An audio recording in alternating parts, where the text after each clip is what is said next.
We're here today. We're going to be talking about one of the vital parts of getting started right with our group, and just wanting to talk about measurements. And I know this is not the best part or fun part about starting this group, but it's important. I'm so thankful that I had somebody encourage me to do this. So I'm here encouraging you today to take those measurements, whether it's your first time or your fifth or sixth time joining us in this group.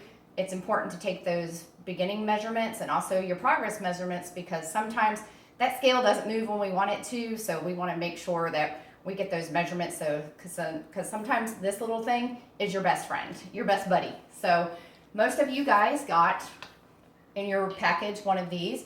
It talks about your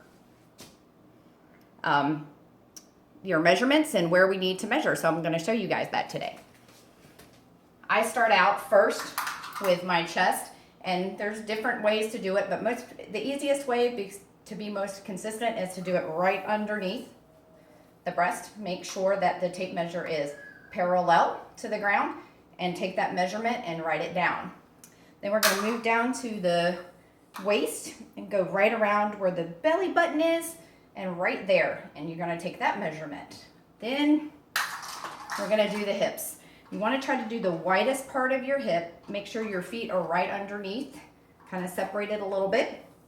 And then you're going to take that measurement right there and track that. Next, we're going to do your right thigh and your left thigh. Usually you do about 3 to 4 inches down from your inseam and get the widest part of your thigh. And just take that measurement and mark that down. And then we do the same thing with the left leg.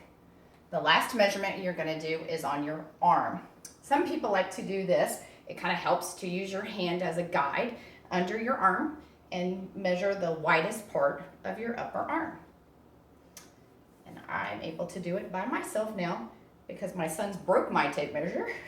So it just kind of holds it, and then you hold it like that and write that measurement down.